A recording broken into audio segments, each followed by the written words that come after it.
you come to a meeting and you're going to talk about a process and you're ready to talk about how well it's going. But then you find out they have a different perception of how things are going. And then you realize you have this problem or you don't agree on what the KPIs are.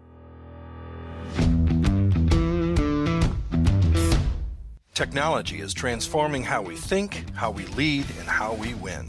From Intervision, this is Status Go, the show helping IT leaders move beyond the status quo, master their craft, and propel their IT vision.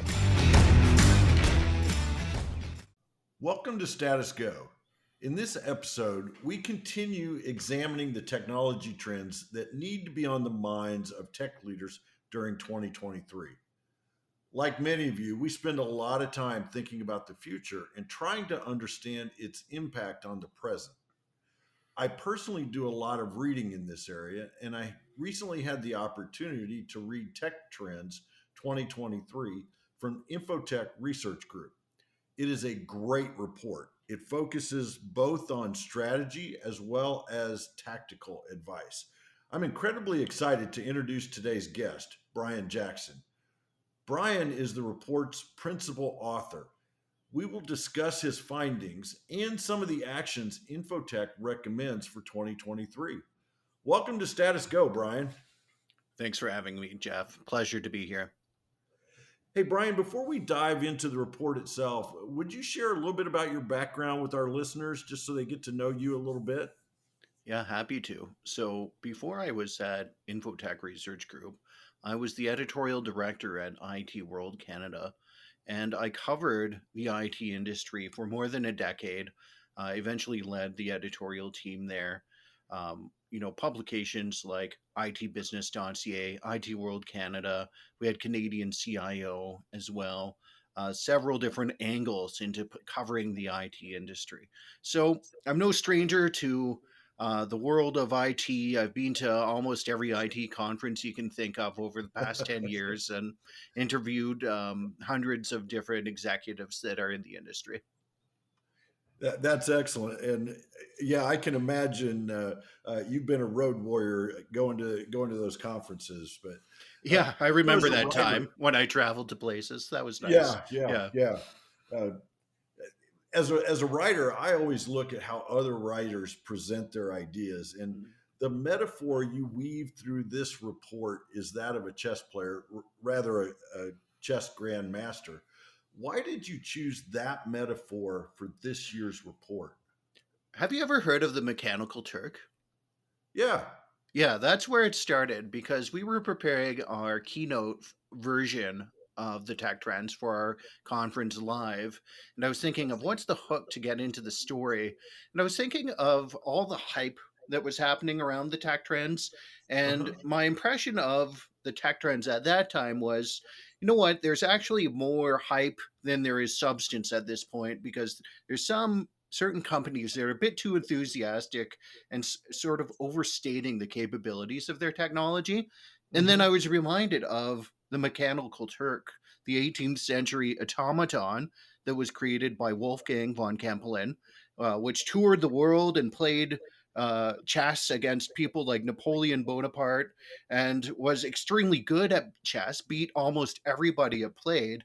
And for a long time, almost a century, people thought, "Oh, is this a real automaton? Does it have true intelligence? Is it actually playing chess?" And I mean, just imagine how incredible that achievement would have been at the time. Of Yeah, course, it was revealed eventually that it was a hoax, and there was a guy in the box underneath the Turk controlling it and playing chess.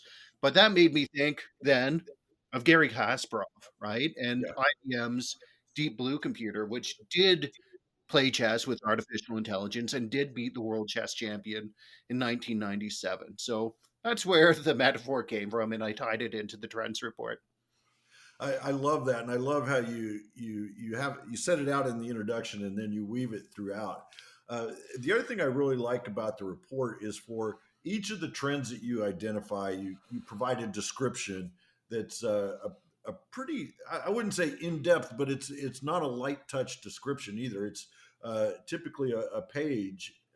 A description, and then you have sections that you call signals, drivers, attack opportunity, protect from risk, case study, what's next, and of course, my favorite, recommendations. But in the report, you identified 7 trends that IT leaders need to consider in 2023.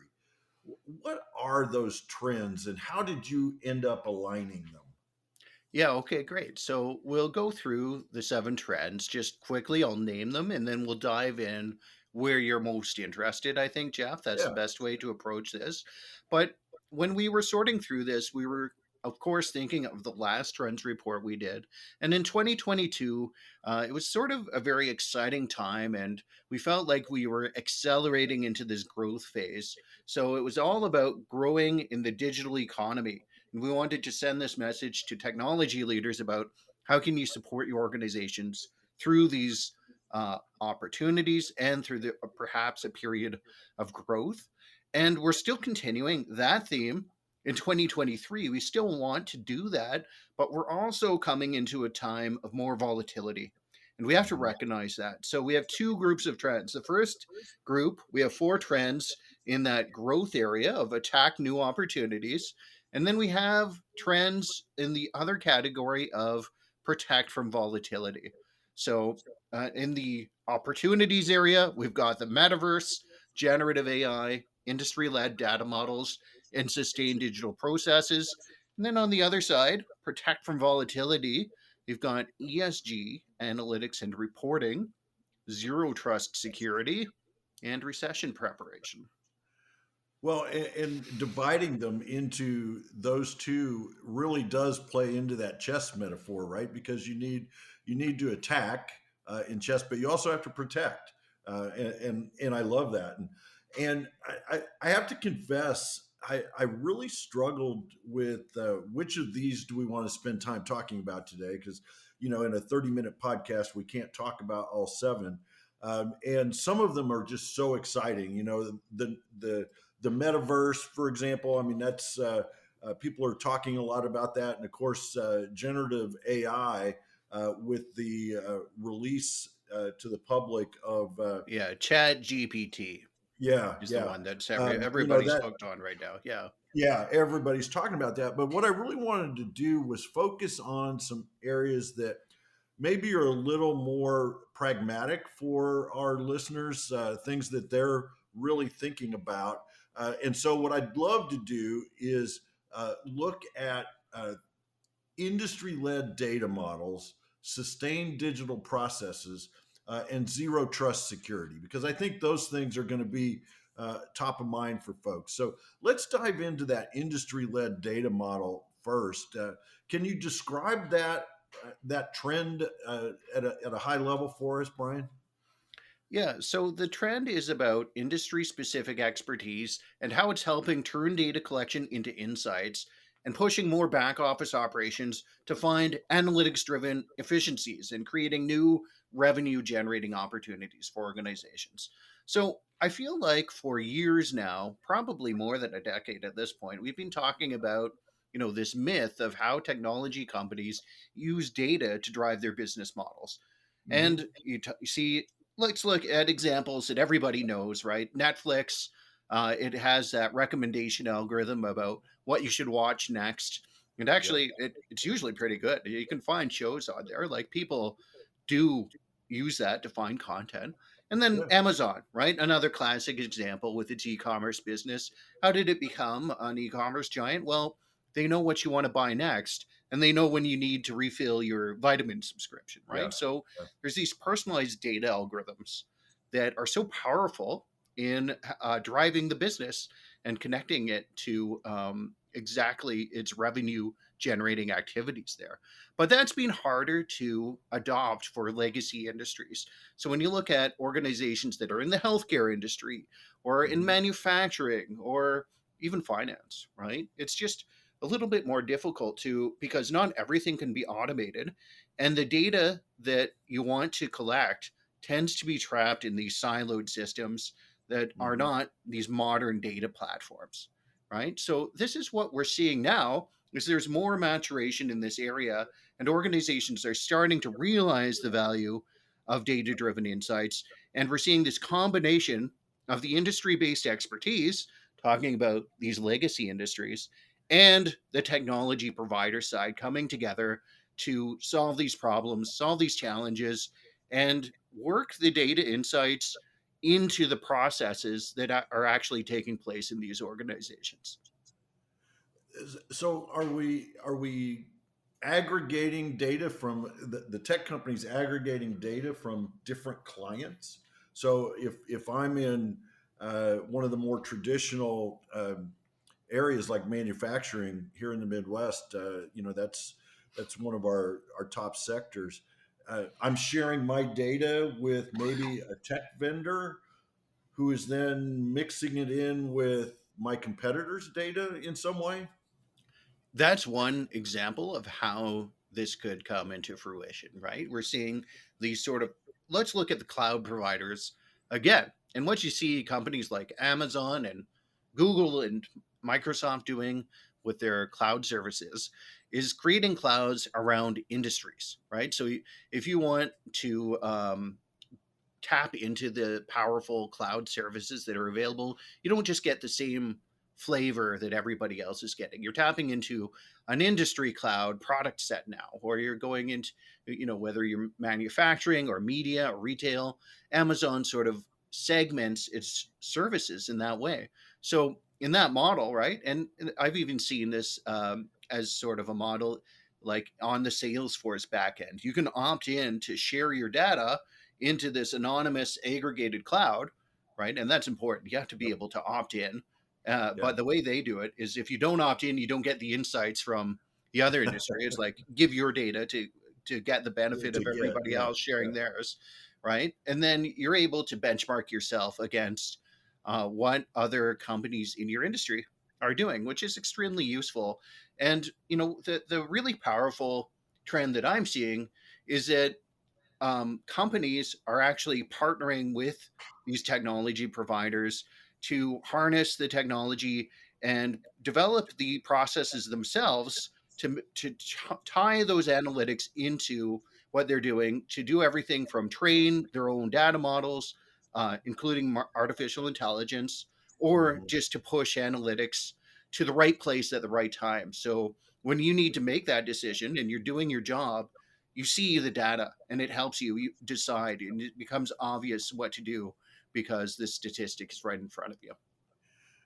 Do you also see that perhaps industry associations will be the point of aggregation for data as opposed to tech companies? Are you seeing it kind of both ways there?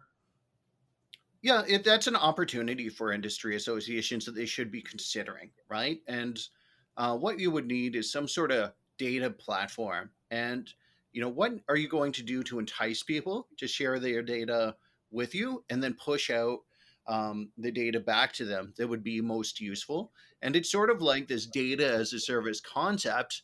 And I like the idea of associations and industry groups becoming a common place where that could happen. And you think about, the sort of risks of private companies doing this, and in some cases, organizations might be nervous to share their private data with, the Amazons and the Googles of the world for various reasons. Well, there's a lot of security technology that's coming out to try and protect your data and your intellectual property when you do that. But Hmm. if you could do it with through a more trusted party that you see as like a nonprofit, or your peers in the industry, that might entice you even more to do so. Yeah, yeah.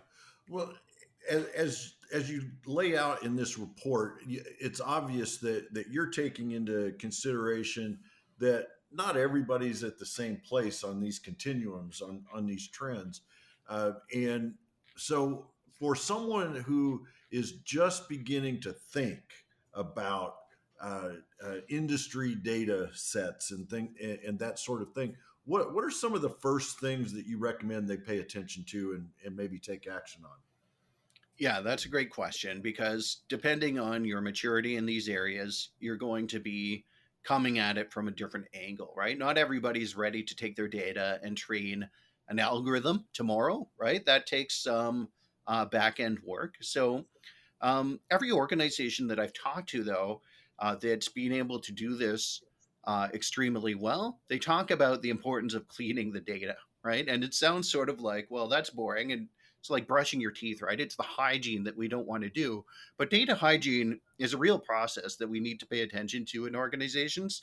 And you need to be thinking about, what is the valuable data that actually matters to the organization? What, what variables are going to impact the decisions that we're making?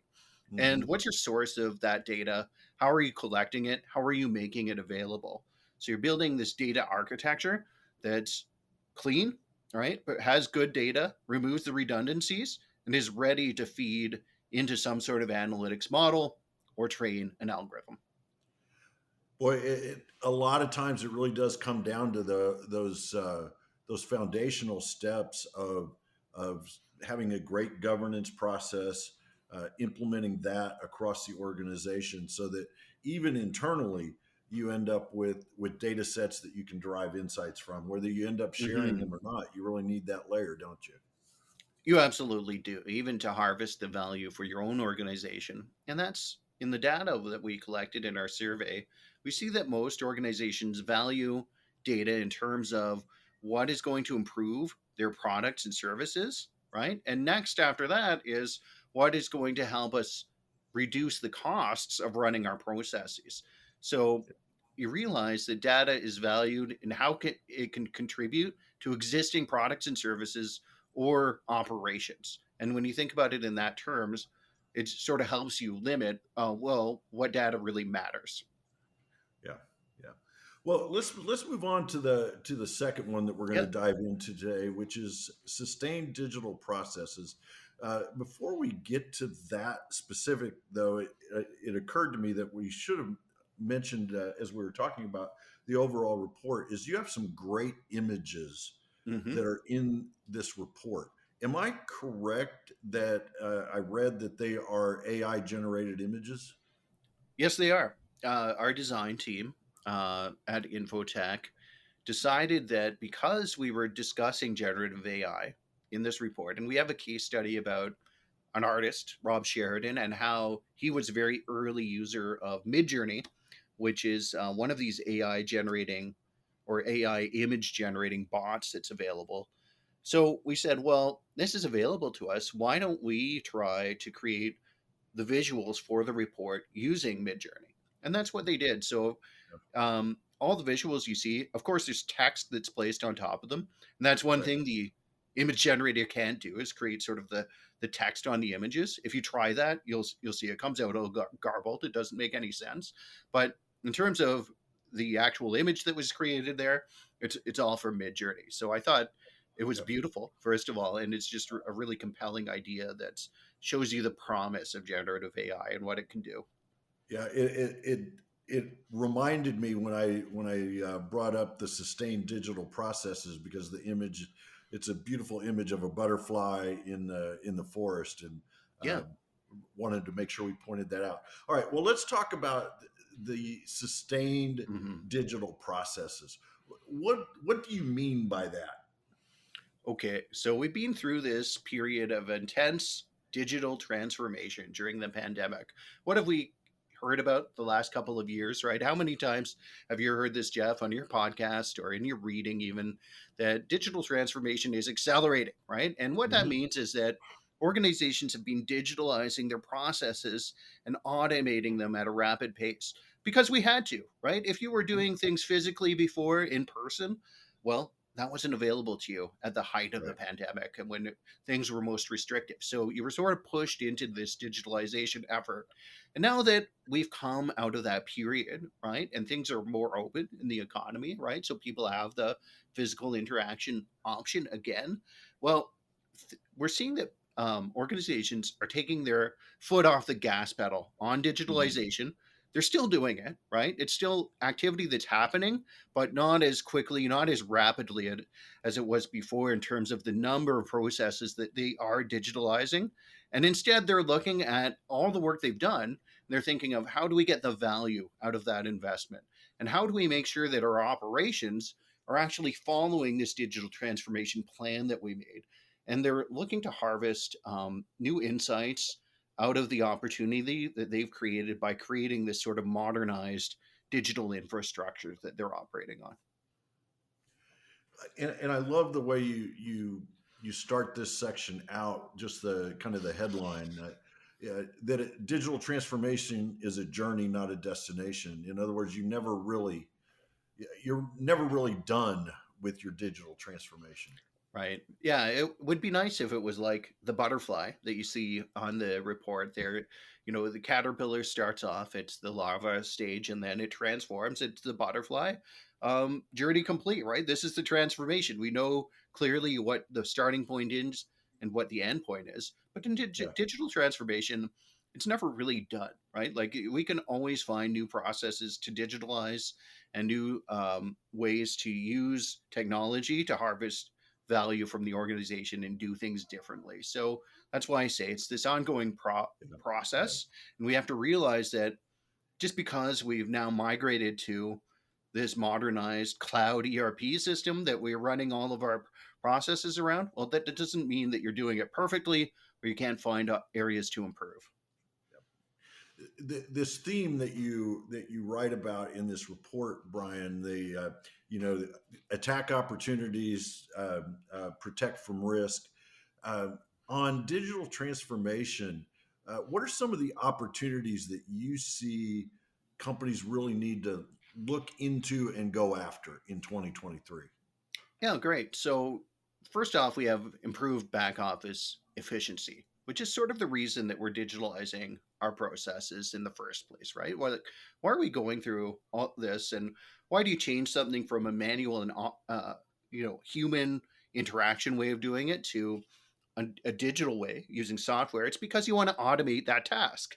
You want to Hmm. get somebody freed up so their time doesn't have to be spent on doing the same boring thing day after day, right? So if we're able to adapt processes to the ways that they can be executed by software, well, now we can automate that and spend our time focused on higher value tasks, right? And another thing is just to become in agreement on what are the key performance indicators that we care about, right? So, did you ever come to a meeting? And I find this is so often the case where you come to a meeting and you're going to talk about a process that maybe you own, and you're ready to talk about how well it's going because you've got the data, you're going to go over the reports with your colleagues. But then you find out they have a different perception of how things are going because they're looking at different indicators about what they think that process is really about. And then you realize you have this problem where you don't agree on what the KPIs are. So that's really important to find agreement on the key performance indicators. I think that's exactly right, and it sounds so easy, right? Agree on the KPIs, but a Yeah, lot of times that can be a challenge. it absolutely can be. And there's one more we can cover here too, Yeah, uh, which absolutely. which is to drive transparency and objectivity, which is connected to this idea. But if you're able to use these business processes mining tools, which this trend is really about, this new category of tools that are being applied to investigate how we're executing on our operations, Hmm. well, now we have an objective source of the truth, right? And how many times do you hear that catchphrase when we Yeah, talk about digital transformation? So, oh, we want that that single source of the truth, as if that can ever really be created, right? But this is what we're working towards: is a common understanding, but also a place where something objective can illuminate to us here's how things are actually being executed because we're examining the log files of your ERP. So it's not an opinion about what's happening, it's what's actually happening. And you're going to have a conversation about that now to discuss why is the way we're executing it not the way that we plan to do so. And in some cases, it'll even show you new processes that you didn't realize you had, right? How many hmm, times has somebody at the grassroots decided that they're going to do something differently from the way their boss told them to do it, right? And yeah, that can be yeah. discoverable in this system. Other side of the coin, or other side of the chessboard. What are some of the risks that we need to protect against in this digital process, digital Right. transformation process. Yeah, you got to be aware of the risks too, right? It's not just all gravy when you're talking about new Right. technology, and we know this. One that I highlight is the change management process. You could almost say this for any new emerging technology, but this one is it's worth raising particular because you're actually going to be going out and talking to your business partners about processes that they own, right? So you have to go and talk to the guy that's running the order to cash process, or the people that are Mhm. going and finding new employees to hire, or organizing the transportation logistics. And somebody in IT or some sort of business analyst has to take the results of this business process mining and go and say, hey, we've seen that the execution isn't matching the plan. And why is that? Right? You have to have that conversation. So there's going to be that friction where the business process owner might not accept that your new technology knows how things are going, and yeah, there has to be conversation about the validity of that, right? So that they Yeah. accept it. And then you have to have the change conversation of what, now that we agree there's a problem or there's friction, what are we going to do to change and to solve this? Because without the humans agreeing on what the new process is, there's no value, right? You can Yeah. Yeah. find all the problems you want, or if you don't change how what the problem is, right, you haven't solved it. Right. Another risk here is that a lot of the technologies in this space are startups. So, for example, I'll take this German startup, Salonis, is offering business process management. And what it does is it analyzes the log files of SAP ERP software, right? So, Okay. couldn't you imagine that SAP would come along and say, well, why are we letting this startup analyzing our log files and offer value on top of what we are selling to customers? We want to own that, right? So SAP Yeah. comes out with their own solution. They acquire it, from somewhere else, or they build it themselves, and maybe they change their log files to be more proprietary. So you could see the startups sort of in these standalone solutions getting iced out, not Yeah. able to deliver on what they do. So it's the, you know, similar problem. Anytime you work with a startup, you have to think about what happens if it stops working. Yeah. Yeah. Um, yeah, and then there's the result quality too, right? And you have to, if you're feeding bad data into those log files, or you don't have the back end properly worked out, because this is a late stage process for your digital transformation. You can't just start doing this if you don't have a really well developed and mature digital transformation underway, where all your data is going through a single repository. Yeah. Well, let's jump over to our third category that we're going to talk about. Our third trend that we're going to talk about: zero trust security. Now, this is on the other side, right? Rather than an attacking opportunity, this is protecting from risk, Right. obviously. Uh, what's the trend in zero trust? We've been hearing about zero trust for a while now, but why did this one float to the top for you as you were writing this report for 2023?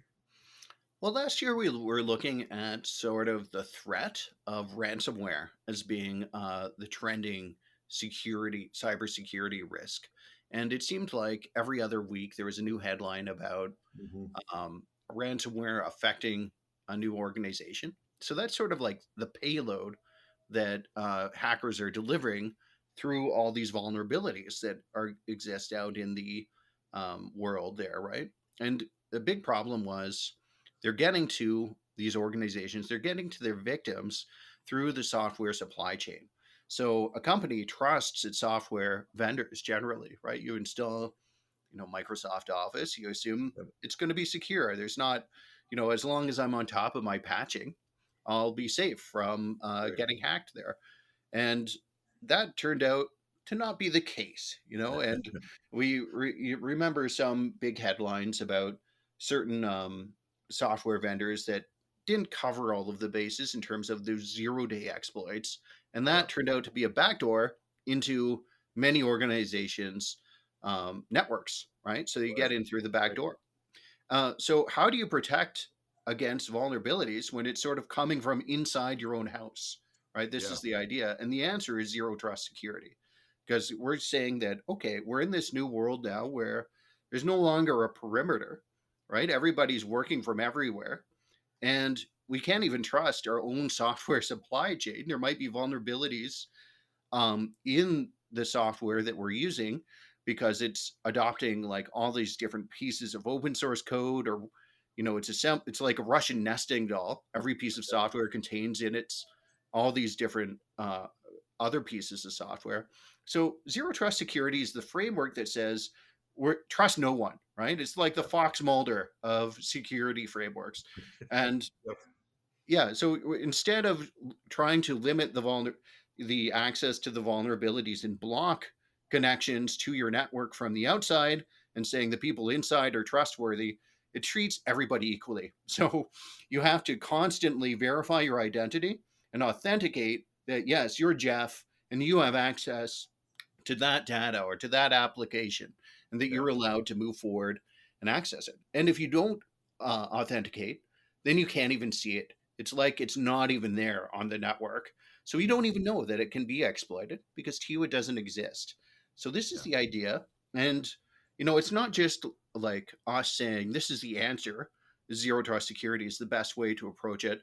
It's actually what the president is saying. Like in the Yeah. presidential order, Joe Biden is saying there's an executive order out there that is demanding that the nation's cybersecurity be improved. And they're starting with federal agencies as one of the things that they're doing. And federal agencies that answer to the government, the federal government, they have to follow this zero trust framework and show that they're doing it. And you Yeah. can imagine the down market effects that has. If you're a vendor that deals with these federal agencies, and a lot of software vendors do, and they want to be on that trusted vendor list, well, now you have to know what zero trust framework is all about, and how are Mhm. you going to make sure that you're complying with these new security regulations. One of the other sections that you have that I mentioned earlier for each of these trends is a case study. Can you talk a little bit about the case study on zero trust? It was with Edgeless Systems. Yeah, this is a great one because Edgeless Systems is a security vendor in itself, right? So their software, first of all, is basically a solution that allows you to use public cloud resources with total uh, confidence that your data is protected. So sometimes, in extremely sensitive industries like government, maybe, or finance, even though Amazon and Google and Microsoft all tell us and they guarantee, hey, we can't break your encryption. We're not looking at your data when it's running on our servers. Well, we sort of have to trust them that they're not doing that, right? Because you Right. can traditionally we've been able to encrypt our data when it's at rest. We've been able to encrypt our data when it's in transit, and we know we hold the keys to that, so we're good. They can't break the encryption and read it. But what about when it's being executed on, right? When it's actually being Right. processed and it's being used, then it's no longer encrypted. And that's always been a problem. So that was a vulnerability that was perceived, at least, whether actually people were stealing data. I don't think that's even been proven, right? But people were Yeah. worried Yeah. about it enough in these sensitive industries that they needed solutions. So Edgeless Systems says we've got a solution to that basically, and it involves creating these virtual systems within the cloud. Very technical, right? It's Yeah. creating virtual systems that you can run on your public infrastructure. So good. So now we've got our solution to run our software or whatever our system is in the cloud, and we know it's secure, right? But then Yep. you ask, well, Edgeless Systems, how do we know that your software hasn't been hacked by some man in the middle attack, or that the Right. code that we're running from your software doesn't contain 0-day vulnerabilities, or there's no exploits in it? So they say, okay, to guarantee that our software is as we intended it, right? So that you're executing the same code that we scripted in the first place. We're going to use this solution called SigStore, which is an open source solution that helps open source software providers verify, so they get to sign their software, and then their clients get to verify against the original signature that nobody has intervened. And there's a transparent log of all the times that this software code is being altered and who did that and were they authorized to do that. So everybody has a perfect record of exactly what the updates to that code were. So it just gives you that confidence that, yes, you're running the software that the developer intended you to run. That I loved that case study for exactly the reason there that you pointed out, Brian, is we're talking about zero trust and how do you trust their system, Yeah. right? How do you trust the And security provider that's trying to keep yeah, you safe? Exactly. yeah, I love that example. Well, we are out of time, and I could just talk through this report all day long, Brian. I am a fan of the report, a fan of your writing, and our listeners know that at the end of each episode, we provide a strong call to action, and typically I ask our guests for a call to action. But I'm gonna intercept that right now and say the call to action for today is to go out and download this report and read it. I cannot recommend that more highly. We will put a link to where you can download the report in our show notes so that you'll have access to that. But is there anything beyond that call to action, Brian, that you'd like to encourage our listeners to go out and do? I think that's the best thing we can recommend here, Jeff, because there's so many recommendations in the report, around the Yeah. themes that we've talked about. If you're looking to get started with zero trust security, if you're looking to build your own industry led data pipeline so you can start taking advantage of AI, it's all in there, and it connects to all these other resources at Infotech that can help you actually improve your capabilities and take the Yeah. next step towards success. Yeah, like I said at the outset, I loved the way that it tied the strategic and the tactical together with some great recommendations. Brian, thank you so much for taking the time to talk with us. I am sure you are in the midst of doing the circuit and talking a lot about that report as we head into 2023, and I really appreciate your time. Thanks for having me. This was a lot of fun. To our listeners, if you have a question or want to learn more, go to intervision.com. We will have our show notes and we'll provide a link over to this report that you can download. We'll also have a little bit more bio information on Brian. This is Jeff Tunn for Brian Jackson. Thank you very much for listening. You've been listening to the Status Go podcast. You can subscribe on iTunes or get more information at intervision.com. If you'd like to contribute to the conversation, find Intervision on Facebook, LinkedIn, or Twitter. Thank you for listening. Until next time.